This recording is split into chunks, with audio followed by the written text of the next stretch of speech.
I used to believe that love was enough, that loyalty meant something. I thought my marriage was built on trust and respect. I gave everything I had to build a future for us, waking up every morning at 5, running to the office before the sun rose, staying late to close deals, fighting to get a promotion. All of it was for us, for the baby we were planning, for the house we were going to buy, for the life we dreamed of. John was the love of my life. We had been married for 3 years. He used to kiss me on the forehead every morning, tell me how proud he was, how lucky he felt to have me. I believed every word. At home we had a helper, Melissa. She was quiet, soft-spoken, obedient. She cooked our meals, cleaned the rooms, did the laundry. I paid her well. I treated her kindly. I even helped her when she needed money for her sister's surgery. She called me a blessing. Little did I know, the 2 people I trusted the most were betraying me under my own roof. One day, I came home early from work. My boss had cancelled a meeting. I wanted to surprise John with dinner. Maybe talk about setting an appointment with the fertility doctor. I stepped into the house. It was silent. Too silent. I walked upstairs, and I heard them. Laughter, whispers, moans. I froze. For a moment, I couldn't move. My hands shook. My heartbeat pounded in my ears. I opened the bedroom door, and there they were, John and Melissa, in our bed, my bed, the place where we said our vows, where we dreamed of our child. They didn't even look ashamed. John jumped off the bed, tried to cover himself. Melissa looked at me with wide eyes, but not guilt, more like annoyance, as if I had interrupted something important. I didn't scream. I didn't cry. I just turned around and left the room. My whole world had shattered, but I wouldn't give them the satisfaction of seeing me fall apart. That night, I packed a bag and left. I stayed at a hotel, cried until my eyes were swollen. Then I looked at myself in the mirror, and I made a promise. They would regret it. They would regret everything. The next morning, I returned to the house, not to forgive, not to plead, but to take what was mine. John was in the kitchen, acting as if nothing had happened. He offered me coffee, his voice casual, as if I had imagined the night before. I told him I needed some documents from my home office. He nodded. Melissa was nowhere to be seen. I went to the study, locked the door behind me, and started gathering files, contracts, bank statements, property documents, everything I had worked for, everything with my name on it. I had built most of our finances. My salary paid for the mortgage. My bonus had funded the renovations. John had contributed little. He was still stuck in an average job. Comfortable, lazy. I called my lawyer, told him what happened, told him I was filing for divorce. I wanted everything. The house, the savings, the stocks. I had the receipts, proof that I earned them. John banged on the door, demanded to talk, said it was a mistake, that he was lonely, that I was too busy with work. I stayed silent. He had no idea I was already 10 steps ahead. I walked past him with my briefcase, my expression cold. He followed me, begging, pleading, said Melissa meant nothing. I stopped at the front door, looked him straight in the eyes, and told him I would not be returning, that he had made his choice. Now he had to live with it. Then I turned and walked away. He shouted after me, called me heartless, called me selfish. But I kept walking, because I knew something he didn't. I knew Melissa was pregnant. I had overheard them talking the night before, whispering about the baby, about how to hide it from me. John thought he had won, that I would crumble and disappear. But he didn't know me at all. I wasn't going to disappear. I was going to rise, and he was going to fall. I moved into a serviced apartment downtown. It was smaller, simpler, but peaceful. I could think. I could plan. Work became my escape, my weapon, my revenge. I poured every ounce of pain into my career, and it paid off. 2 weeks later, I got promoted to vice president. A huge jump, a huge salary. I started investing, real estate, tech startups, luxury brands. I built an empire silently. While John was busy playing house with the maid, he turned into a mistress. I heard through a mutual friend that he tried to contact my boss, tried to spread rumors, said I was mentally unstable, that I had anger issues, but no one believed him. My work spoke for itself. My results were unmatched. My reputation spotless. Meanwhile, John had quit his job, said he wanted to be more present for Melissa. She had stopped working too. Pregnancy had made her tired.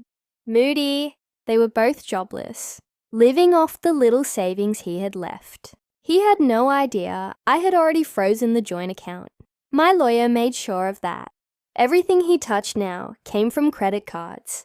Debt building. Pressure rising. I kept my distance. Never called. Never texted. But I watched through people. Through silence. And silence can be louder than rage. One day, I bumped into Melissa at the grocery store. She looked tired. Her belly was showing. She tried to look confident, smug even, but her eyes betrayed her. She asked if I wanted to talk.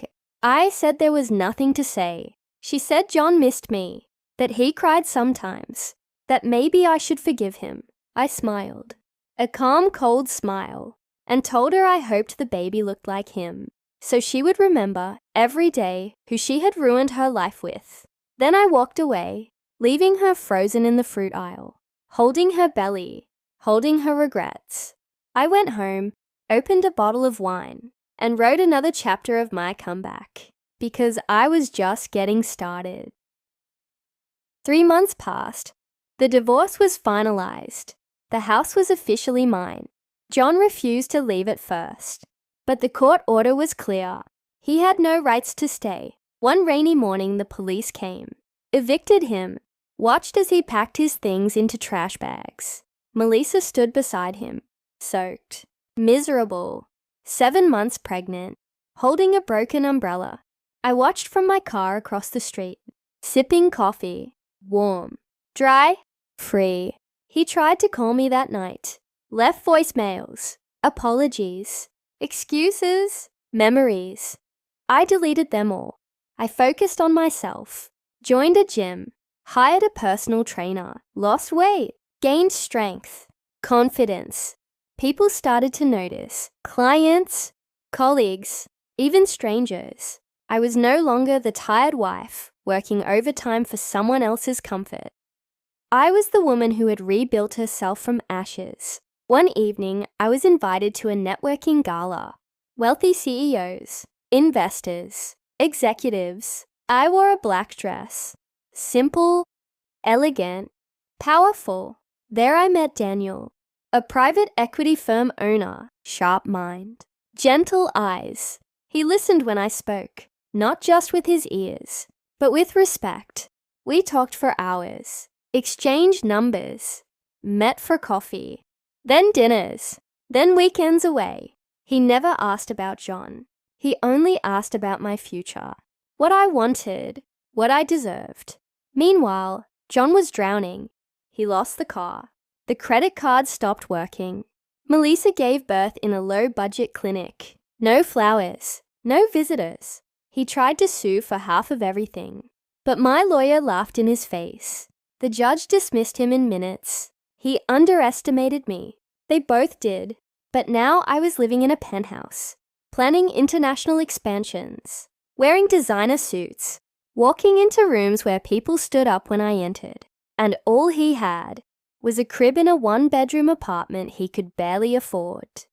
I had turned my pain into power, and I was far from finished. John sent me a message one night. He said he missed the way I smiled in the morning, said he missed how I folded his shirts, said life was harder than he expected. I did not reply. I did not feel sorry. I felt nothing. Pain has a way of burning everything inside until all that is left is steel. And I had become steel. Melissa posted photos online, holding the baby, hashtags about motherhood, about sacrifice. about strength. But behind the filters, I saw the truth. Exhaustion, regret, a life she never imagined. She wanted glamour. She got diapers. She wanted luxury. She got bills. They had underestimated the cost of betrayal. Meanwhile, Daniel and I traveled to Italy. He surprised me with a trip to Florence. He took me to art museums, to old libraries, to sunset dinners by the river. He said he saw something in me, a fire, a vision. He offered to back one of my ventures. No strings, no questions. I opened my own firm, women-led, women-owned. I hired single mothers, divorcees, women who had been silenced and scarred. We built something beautiful, together, from pain, from strength. The firm went viral.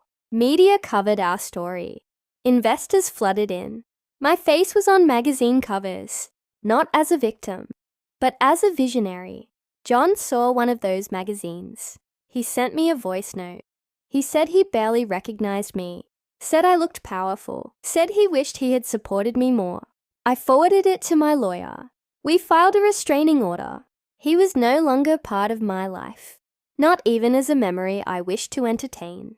Melissa tried to reach out too. She asked for help. She said the baby needed diapers, medicine, a better place to live. I blocked her instantly.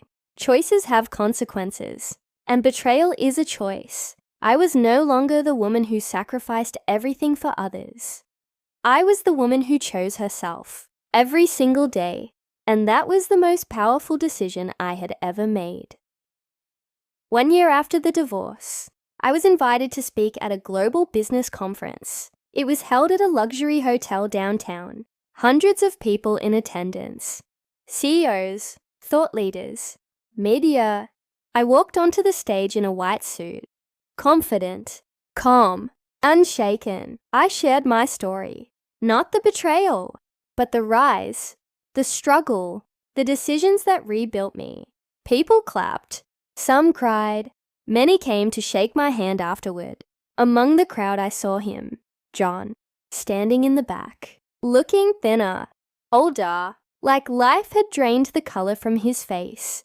He approached slowly after the event, nervous, holding something in his hands. It was a picture, me and him on our wedding day. He said he kept it, that he never stopped loving me, that he wished he could go back and undo it all. I looked him in the eyes, and I saw nothing I wanted. Not love, not regret, not even anger, just emptiness. He asked if I was happy. I said yes, truly, deeply, completely. Then I thanked him for breaking me, because without that destruction, I would have never rebuilt this life, this woman, this empire. He nodded slowly. His lips trembled. He whispered goodbye and walked away. I watched him leave, not with sadness, but with peace. Some people are lessons, some are warnings. John was both. Daniel arrived minutes later, held my hand, told me the car was waiting. We drove through the city lights, past all the streets that used to hold my pain, and now held nothing but memories I had conquered. As the city blurred outside the window, I smiled, because I knew that life had finally answered me, not with words, but with victories. 1 year after the divorce, I was invited to speak at a global business conference. It was held at a luxury hotel downtown. Hundreds of people in attendance. CEOs, thought leaders, media. I walked onto the stage in a white suit. Confident, calm, unshaken. I shared my story. Not the betrayal, but the rise, the struggle, the decisions that rebuilt me. People clapped. Some cried. Many came to shake my hand afterward. Among the crowd I saw him, John, standing in the back, looking thinner, older, like life had drained the color from his face. He approached slowly after the event, nervous, holding something in his hands. It was a picture, me and him on our wedding day. He said he kept it, that he never stopped loving me, that he wished he could go back and undo it all. I looked him in the eyes, and I saw nothing I wanted. not love, not regret, not even anger, just emptiness. He asked if I was happy. I said yes. Truly, deeply, completely. Then I thanked him for breaking me, because without that destruction, I would have never rebuilt this life, this woman, this empire. He nodded slowly. His lips trembled. He whispered goodbye and walked away. I watched him leave, not with sadness, but with peace. Some people are lessons, some are warnings. John was both. Daniel arrived minutes later, held my hand, told me the car was waiting. We drove through the city lights, past all the streets that used to hold my pain, and now held nothing but memories I had conquered. As the city blurred outside the window, I smiled, because I knew that life had finally answered me, not with words, but with victories. 2 years passed. Life moved forward, but sometimes the past tried to catch up. One morning, my assistant told me someone had come to the office, asking to see me. No appointment, no warning. It was John. He waited in the lobby, wearing an old suit, holding a plastic folder. I allowed him 5 minutes. Out of curiosity, not mercy, he sat across from me, his hands shaking, his eyes hollow. He said he was sorry, that everything had fallen apart, that Melissa had left, that she had taken the child, that she wanted nothing to do with him anymore. He said he had lost his job, that no one trusted him, that people called him a fool for letting me go. He asked if I could help him get back on his feet. He said he needed a chance.